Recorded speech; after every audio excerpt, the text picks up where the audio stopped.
Spot করে nomination দিতে যাবে, কিন্তু কি দেখলাম আমরা, পুলিশ মাঝ রাস্তায় আমাদেরকে ছেড়ে দিয়ে চলে গেছে। একদম হিসাব হবে একটা একটা করে। অনেকে ভাবছেন, দেখুন সুমাই কথা বলে, ভালো করে জানেন তো, সুমাই কথা বলে যে আরাবুল ইসলাম সাহেব উনাকে নিয়ে এসে ভাঙড় ক্যানিং থেকে নিয়ে এসে এখানে হিংসা করার প্ল্যাটফর্ম দিল, সেই আরাবুল ইসলাম সুমাইয়ের কালে পড়ে ওই আমাদের মহিউদ্দিনের খুনের মামলায় জেল খেটেছে। শুধু জেল খেটেছে নয়, আগামী দিনে ওনাকে শাস্তি যাতে পাই তার সম্পূর্ণ ব্যবস্থা আমরা করব। শুধু আরাবুল ইসলাম সাহেব নয়, এই কাণ্ডের সাথে যারা যারা যুক্ত আছে, সে যত বড়ই নেতা হোক না কেন, শুনেন সুমাই কথা বলবে, আর ন্যায়কে কেউ আটকে রাখতে পারবে না। আমার মহিউদ্দিনুল্লাহকে যারা ফোন করেছে তাদেরকে কিন্তু আমি ছেড়ে কথা বলবো না। আজকে এখানে এসেছি বলে নয়, আপনারা জিজ্ঞাসা করুন, পিতা আছে, ভাই আছে, আমাদের আইনুল আছে, শরীফুল আছে, আব্দুল শুকুর সাহেব আছে, সব কন্টিনিউ আমাদের সাথে যোগাযোগ থাকে এদের পরিবারের সাথে, যে কোনো রকম সুবিধা অসুবিধা হলে যোগাযোগ করবে। আজকে বড় ভাইজান আমাকে স্পেশালি এখানে পাঠিয়েছে, আজকে পবিত্র রমাদান মাসের চাঁদও দেখা গিয়েছে, আগামী কাল থেকে আমরা রোজা শুরু করব। আর্থিকভাবে এরা দুর্বল, কিছু রোজার সহযোগিতার জন্য আমাকে স্পেশাল করে বিভিন্ন সময় বিভিন্ন ভাবে আমরা, আমাদের আরো দুই ভাই আছেন, রেজাউল আর হাসানুজ্জামান, তাদের বাড়িতে আমি কয়েকদিন আগে গিয়েছিলাম, তাদের বাড়িতে গিয়েছি, এবং শুধু গিয়েছি বলে এটা ভাববেন না, আমি কিন্তু ফটো ছাড়িনি তাদের বাড়িতে গিয়ে, আমি কিন্তু ফটো ছাড়িনি তাদের বাড়িতে, কিন্তু নিয়মিত আমি তাদেরকে যাদেরকে দায়িত্ব দিয়েছি এটা দেখভালের জন্য, আমি গিয়ে লোকের সামনেও জিজ্ঞাসা করেছি যে এরা ঠিকঠাক আপনাদের সাথে দায়িত্ব নেয়, সুবিধা অসুবিধা আপনাদের পাশে থাকে কি থাকে না। সত্যি ভালো লেগেছে, আমার নেতৃত্বের উপর আমি গর্ববোধ করছি, প্রাউড ফিল করছি। ওই হাসানুজ্জামানের পরিবার, রেজাউলের পরিবার কিন্তু একদম এক কণ্ঠে তোদের কথা শুনলাম, না ভাইজান আমাদেরকে ছায়ার মতো এরা আগলে রাখে। আমরা মনে করি এটা একটা পরিবার, আইএসএফ একটা পরিবার, সেই পরিবারের একটা হিস্সা হচ্ছে আমার ছিল মহিউদ্দিন মোল্লা, সে আজকে আমাদের বাড়ি আমাদের কাছে নাই, তার পরিবারকে কাছে এত ছেলে আমরা উপহার দিয়েছি, পিতাকে ছেলের মতো ভাবে এদেরকে রাখতে পেরেছি, মায়ের কাছে বলছে ছেলের মতো এরা থাকবে, সেরকমই থাকার আমরা চেষ্টা করি। বন্ধুগণ যারা উপস্থিত হয়েছেন, আমি শুধু আপনাদের একটা কথা বলবো, এই অপদার্থরা আমার সাথে কোনোভাবেই পেরে উঠতে পারছে না, কোনোভাবেই পেরে উঠতে পারছে না। আপনারা জানেন আমাকে সিআইডি ডেকেছিল তো, এবং আমাদের যতজনকে ডেকে নিয়ে গেছে খবর পেয়েছি, ম্যাক্সিমামকে বলেছে তোরা একবার বল নওশাদ সিদ্দিকী এরকম ভাবে অবৈধ কাজ করতে বলেছে। আমি নির্দ্বিধায় গিয়েছি, আমি ভয়ও পাইনি, কারণ আমি ইশারা ইঙ্গিতেও তো কাউকে কোন রকম খারাপ কাজ বলতে বলি না, করতে বলি না, কিন্তু আমাকে কি করতে পেরেছে আমি এইটুকুই বিশ্বাস করি, ভরসা রাখি যে আমি ন্যায় পথে থাকবো, পৃথিবীর কোন অপশক্তি আমাকে দীর্ঘস্থায়ী আটকে রাখতে পারবে না। বন্ধুগণ আপনাদের বলবো, এরা আমার সাথে কোন রকম ভাবে পেরে উঠতে পারছে না, ওই জন্য মিথ্যাচার করছে। আর আমার উপরে কেন টার্গেট হচ্ছে, ভাঙড়ের উপরে কেন টার্গেট হচ্ছে, এটা ভাবতে হবে আপনাদেরকে। আরে শুভেন্দু অধিকারী সকাল বিকাল মুসলমানদের যা তুলে যা ইচ্ছা তাই বলে নিচ্ছে, মাদ্রাসাতে যা ইচ্ছা মাদ্রাসাকে নিয়ে বলে নিচ্ছে, কোন তার বিরুদ্ধে এই শওকত মোল্লার একটা কথা বলতে শুনেছেন? আরাবুল ইসলামের একটা কথা বলতে শুনেছেন? মমতা ব্যানার্জি একটা কথা বলেছে? নওশাদের উপর এত টার্গেট কেন?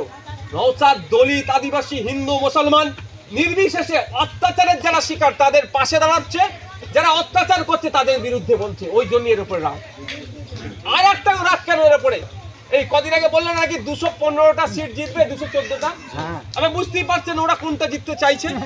একবারের জন্য বললো না ভাইপো অভিষেক ব্যানার্জি, আমার ভাইপো নয়, মমতা ব্যানার্জি ভাইপো, তো আমার ভাইপো এখন একটুখানি, আরো অনেক ভাইপো বড় বড় হয়ে গেছে, তো যে শুভেন্দু অধিকারীর সিটটা হারাবো, শুনেছেন একবার ওর মুখে যে শুভেন্দু অধিকারীকে এবারে বিধানসভায় আসতে দেব না? একবারও শুনেছেন কেউ? কেন ভাঙড়ের উপর টার্গেট? ভাঙড়ের একটা ওরা অনেক দিন ধরে টার্গেট আছে, ভাঙড়ে একটা এয়ারপোর্ট করবে, এয়ারপোর্ট এই করে দিত। আমি কিন্তু একটা হুঙ্কার ছেড়ে রেখেছিলাম ভাঙড়ের মানুষকে নিয়ে, যে ভাঙড়ের মানুষের ইচ্ছার বাইরে এক কুদাল মাটি তুলে দেখা তাহলে আমি বুঝে নেব। আর এক ছেলে দেখাক তাও আমি বুঝে নেবো ইচ্ছার বাইরে। তো তাহলে ওদের অসুবিধা হচ্ছে। ভাঙড়ে এয়ারপোর্ট হবে কি হবে না এই মর্মে আমি কোশ্চেনও জমা করে রেখেছি। আমাদের যে এয়ারপোর্টটা আছে সেটা ট্রান্সপোর্ট ডিপার্টমেন্টের মধ্যে পড়ছে। অ্যাভিয়েশন মিনিস্টার মানে সেন্ট্রাল আলাদা আছে, কিন্তু আমাদের রাজ্যে ট্রান্সপোর্ট ডিপার্টমেন্ট এই এয়ারপোর্টটাকে দেখে তারা। আমি সেই দপ্তরের মিনিস্টারকে চিঠি করে কোশ্চেন করেছি যে ভাঙড়ে কি বিদায় এই মর্মে যে এই ধরনের জাস্ট একটা ছোট্ট করে বোঝানোর জন্য বলছি, ভাঙড়ে কি এয়ারপোর্ট হবে?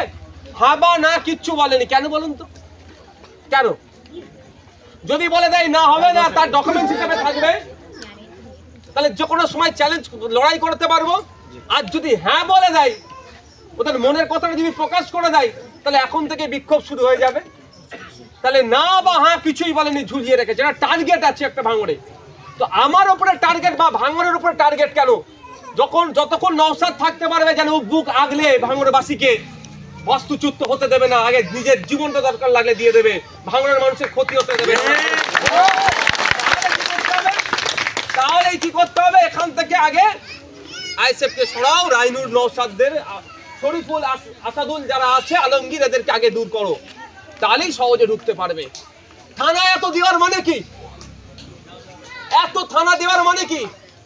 আগামী দিনে এয়ারপোর্ট করলে কেউ প্রতিবাদ করলে ওই থানা ওই এলাকায় কন্ট্রোল করবে বলে, এইসব আসল কারণ ভাই। আপনারা মাথায় রাখবেন। আপনাদের বলতে পারে ভোগালীর দিকে এয়ারপোর্ট হতে পারে, ভোগালীতে এয়ারপোর্ট হলে এই রাস্তাগুলো তখন কি হবে বুঝতে পারছেন? এইগুলো কি হবে? এয়ারপোর্টের পাশে কি হয়? প্রমোটিং হবে, বড় বড় হাই রাইজ বিল্ডিং হবে, টাওয়ার তৈরি হবে।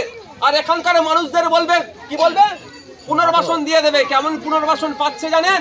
রাজারহাট নিউ টাউনে চলে যান, শর্ট লেগে যাদের জায়গা ছিল, যারা জায়গা ছিল, যে জায়গার কোটি কোটি টাকা দাম, তাদের তো কানে বন্দুক ঠেকিয়ে বা অবৈধ পন্থাতে জায়গা নিয়ে কি করেছে? ওই ফ্ল্যাটের নিচে কি বলে আপনার সুইপার, তো আর সুইপার আছে বা দারোয়ান আছে বা লিফট উঠবে, এই সুইচটা টিপার কাজ করছে। মানে বুঝতে পারছেন? এই একটা চক্রান্ত আছে। এই চক্রান্তকে আমরা সফল হতে দেব না। তা আমার বলার কারণ এটাই যে এই যে নির্বাচন আসছে, অনেক মিথ্যাচার করবে, অনেক ছবি এডিট করবে। ছবি এডিট করে রাইনুরের সাথে কোনো এক তৃণমূলের নেতার পাশে বসে আছে, ছবি দেখিয়ে দেবে, দিয়ে আপনাদেরকে বিভ্রান্ত করবে। আমাদের শরীফুলের ছবির মুখটা কেটে কোনো এক তৃণমূলের নেতার পাশে বলবে এই দেখো তৃণমূল হয়ে গেছে, বলে বিভ্রান্ত করবে। আমার তো অলরেডি করে দিয়েছে ভাই, আমার বলতে লাগে। শুভেন্দু অধিকারীর সাথে আমার ছবি ছেড়ে দিয়েছে। সেই ছবিটা আসলে বাইরন বিশ্বাস আছে না, সাগরদীর বিধায়ক, ওই বাইরন বিশ্বাস আগে তৃণমূল করতো, এখন আবার তৃণমূল করছে, মধ্যখানে কংগ্রেস হয়ে গেছিল। ওই বাইরন বিশ্বাস শুভেন্দু অধিকারীর সাথে একটা সেলফি নিয়েছিল বা ছবি তুলেছিল, তার মুখটা সরিয়ে দিয়ে আমার মুখটা বসিয়ে দিয়েছে। আমি মনে মনে করছি এত মানুষ থাকে, সেই বাইরনকে দিলি কেন রে ভাই? তো ধলবা দিল, ভালো কোনো মানুষের সাথে দিতে পারতিস আমার ছবিটা। আর কার সাথে দিলি বাবা? যে সকাল সন্ধ্যা মুসলমানকে গাল দিই, তার সাথে দিয়ে দিই। তো এরকম করছে, ওই ধরনের নোংরামি অনেক কিছু করবে। কোনো নোংরামিতে আপনারা পা দেবেন না, চোখ কান খুলে রাখবেন। বলছে কাগে কান নিয়ে চলে যাচ্ছে, কাগের দিকে না তাকিয়ে কানের দিকে হাত দেবেন। একটা জিনিস তো আপনারা বিশ্বাস করেন তো আমাকে, যে আপনাদের ভোট নিয়ে আমরা বেইমানি করিনি। আমি চাইলে তৃণমূল দলের কত বড় পদে চলে যেতে পারতাম, আপনারা তো ভালো করে জানেন। হ্যাঁ, এটা কি অস্বীকার আপনারা করবেন? কেন যায়নি? আমার আদর্শের জন্য।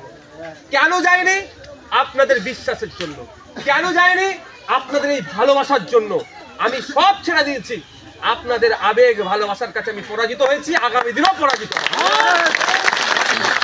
আমি পরাজিত হতে চাই। তো আপনাদের যেভাবে আপনারা আমাকে ভরসা করেছে, সেই ভরসা নষ্ট করিনি। আমি যখন প্রথম জিতে বিধানসভায় যাই না, তখন অনেক সাংবাদিকরা বলা করেছিল এই উইকেটটা কতদিন থাকবে। তখন তো একা মাত্র, এখনো একা। শাসক একে ভয় দেখে চমকে ধমকে নেবে, তারপরে জেল খাটিয়েছে আমাকে, অনেক অফার হয়েছে, তাও যায়নি। এই বাজেট অধিবেশনের কথা বলছি, এই বাজেট অধিবেশনে আমার বক্তব্য দিয়ে যখন বাইরে বেরিয়েছি, বেশ কিছু সাংবাদিক আমাকে বললো, ভাই তুমি তো 4 বছর টিকে গেলে, আমরা তোমাকে ভাবিনি তুমি টিকে যাবে, এবং 4 বছর রীতিমতো ব্যাটিং করে গেল। এই সাহস পেলাম কোথা থেকে? ওদের চিন্তা ভাবনার বাইরে কিভাবে সম্ভব হলো? আপনাদের জন্য। আপনারা আমাকে সাহস জুগিয়েছেন, আপনারা আমাকে শক্তি জুগিয়েছেন, আপনারা সাহস শক্তি জুগাচ্ছেন বলে বিধানসভার মধ্যে দাঁড়িয়ে মন্ত্রীদেরকে এমন প্রশ্ন করছি, ও মাথা চুলকাচ্ছে, বলছে পরে উত্তর দেবার উত্তর আছে। কোথায় অনেক বড় বড় কথা বলে, কারণ অসহ্য লাগছে না তো ভাই? অনেক বড় বড় কথা বলে, নওশাদ সিদ্দিকী বিজেপির মতো কথা বলে, এ করে সব করে। ভাই সত্য মিথ্যা কি আছে? তাহলে সত্য মিথ্যা জানতে গেলে কি করতে হবে? বিধানসভার টিভি চালিয়ে দিতে হবে, লাইভ হবে। নওশাদ সিদ্দিকী দাঁড়িয়ে বিজেপির মতো কথা বলছে না, বিজেপি তৃণমূলকে ওখানে পাট কাচড়াচ্ছে, সেটা জানতে পারা যাবে। নওশাদ সিদ্দিকী ওখানে দাঁড়িয়ে তৃণমূলের চোরেদের বিরুদ্ধে কথা বলছে, আবাস যোজনা নিয়ে জবাবদিহি করছে, বিধবা ভাতা বার্ধক্য ভাতা নিয়ে কথা বলছে, নাকি জানা যাবে? নওশাদ সিদ্দিকী বিধানসভার মধ্যে দাঁড়িয়ে এই রমজান মাস আসছে, ফলের দাম কেন বেড়ে যায়, এই প্রশ্নটা করছে, জানা যাবে? ফেক এসটিএসসি সার্টিফিকেট দিয়ে প্রকৃত এসটিএসসিদের অধিকার কেড়ে নিচ্ছে, এর বিরুদ্ধে কথা বলছে কি বলছে না? যদি বিধানসভা টিভি থাকে, ফিফথ শিডিউল, সিক্স শিডিউল আদিবাসীদের যে অধিকার তা নিয়ে কটা কথা বলছি, সবটাই তাহলে জানা যাবে কিভাবে? আর যে অনেক বকাবকি বকছেন, সে ওয়াকফ নিয়ে কটা কথা বলেছে, বিধানসভায় দুদিন আলোচনা হয়েছিল। আর নওশাদ সিদ্দিকী কি কথা বলেছে, যদি বিধানসভা টিভি থাকতো শোনা যেত। বিধানসভা টিভি বন্ধ করে রেখেছে, চালায়নি, আর বলছে নওশাদ সিদ্দিকী নাকি কিছু বলেনি। ওই সাপ হয়ে কামড়াচ্ছে আর ওজা হয়ে ঝাড়ছে। তাই আপনাদের বলবো, সাপকে তাড়াতে গেলে কি করতে হবে? না লাঠি ভাই তুলবেন না, কার্বলিক অ্যাসিড দিতে হয়, এমন গন্ধতে না এলাকায় থাকে না, চলে যাবে। লাঠি তুলতে হবে না ভাই, এমন অনুরোধ করছে না। আমাদের আইনুর কি বললো, ঘর ছাড়া করবো, এলাকা ছাড়া করবো গণতান্ত্রিক প্রক্রিয়ায়, তারপরে কি মেরে তাড়াবো নাকি আমরা? ও হারলেই ঘর থেকে থাকে না, ওরা কেন বলেন? যা অত্যাচার করতে ভাবে মারবে, কিন্তু আমরা কি মারের বন্ধে মার নেবো? ওরা যদি অমানুষ হয়, আমরা কি অমানুষ হব? ওরা যখন আমার এক ভাইয়ের মায়ের জানাজার পড়তে দেয়নি, আমরা কি ওই কাজটা করবো? আমরা করতে পারি না। ওরা যদি অদম হয়, আমরা কি উত্তম হব না? সর্বোপরি বলি, কুকুর যদি মানুষকে কামড়ে নেয়, মানুষ কি কুকুরকে কামড়াবে? এটা মাথায় রাখতে হবে। আমরা ওই অনৈতিক কাজ করবো না, আমরা ক্ষমা করে এই দৃষ্টান্ত তৈরি করবো, ভাঙড়ে দৃষ্টান্ত তৈরি করবো, ভাঙড়ে মাম হিংসা মারামারি সেটাকে আমরা সমস্তটাই বন্ধ করব। তাই বন্ধুগণ যারা উপস্থিত হয়েছেন, মায়েদের বলবো, বাপেদের বলবো, একটু নিজেদের শিক্ষা প্রতিষ্ঠানগুলো তাকান। আমি বারবার বিধানসভার মধ্যে বলছি, আমার ভাঙড় বিধানসভার মধ্যে, আমাদের ভাঙড় বিধানসভার মধ্যে যে জনগণ আছে, যে বাচ্চা আছে, তার তুলনায় স্কুল কম। স্কুল নতুন দেওয়া হোক, মদের দোকান খুলে দেওয়ার চিন্তা ভাবনা হচ্ছে। আমি বারবার বলছি, যে স্কুলগুলো আছে টিচার নেই, তাতে টিচার দেওয়া হোক। এই খেলা মেলাতে কোটি কোটি টাকা উড়ানোর চেষ্টা হচ্ছে। আমি চাইছি শিক্ষা, আর ধরাচ্ছে কি মদের বোতল। চাইছি স্বাস্থ্য ব্যবস্থা, আপনার জিরেনগাতে হসপিটাল আচ্ছা কি দুরবস্থা, নলমুড়ি হসপিটাল কি দুরবস্থা। আমি বারবার বলছি, এখানকার গরিব মানুষেরা কলকাতায় আরজি করে গিয়ে চিকিৎসা করার মতো টাকা নাই, যেতে আসতে গাড়ি ভাড়া লাগবে, এই হসপিটালগুলোকে সুপার স্পেশালিটি বানাতে হবে। কিন্তু কি বলছে, সেখানে কর্ণপাত করছে না। কেন কর্ণপাত করছে না? হয়তো সংখ্যাই কম আছে। সংখ্যা আমাদের 2026-এ কি করতে হবে? বাড়াতে হবে। তাহলে কানের মধ্যে আওয়াজটা ভালো করে ঢুকাতে পারে। তাই আপনাদের বলবো, কোনো কারো কথাই ভয় পাওয়ার দরকার নেই, কারো মিথ্যাচারের শিকার হওয়া দরকার নেই। আপনাদের ভাই আপনাদের ভোট নিয়ে আপনাদের সাথে বেইমানি করেনি, আর আগামী দিনেও বেইমানি করবে না, আপনারা নিশ্চিন্তে থাকবেন। যারা আপনাদের 2021-এ আপনাদের মানে পশ্চিম বাংলার ভোট নিয়ে, মানুষের ভোট নিয়ে বলেছিল বিজেপিকে আটকাবো, বিজেপিকে চুপ করিয়ে দেবো, বিজেপিকে জব্দ করিয়ে দেবো, তারাই ভোট নিয়ে শুভেন্দু অধিকারী যখন বারবার মুসলমানদের বিরুদ্ধে কথা বলছে, কিছু তার বিরুদ্ধে অ্যাকশন নিতে আমরা দেখতে পেলাম না। নিয়েছে না? তাহলে আমরা এর জবাব 2026 সালে দেবো। তাই যারা এসেছেন, উপস্থিত হয়েছেন, ধন্যবাদ। কারো কোনো প্ররোচনায় পা দেওয়ার দরকার নাই, কারো কোনো উস্কানিতে পা দেওয়ার দরকার নাই। আমাদেরকে গণতান্ত্রিক প্রক্রিয়াতে আমাদের অধিকার বুঝে নিতে হবে। এই একটা গাছ আমরা লাগিয়েছি, এই গাছ থেকেই আমরা আমাদের ফল আগামী দিনে পাবো। তাই গাছটাকে আমাদের সকলে মিলে কি করতে হবে, আগলে রাখতে হবে, বড় করতে হবে। এই গাছ যখনই বড় হবে, বৃক্ষে পরিণত হয়ে যাবে, তখনই কিন্তু আমরা আমাদের সমস্ত যে অভাব অভিযোগগুলো পূরণ হবো। তাই এরা গাছকে লাগিয়ে সকালে আলু লাগিয়ে আর সন্ধ্যা বলছে আলু বেড়েছে নাকি দেখো।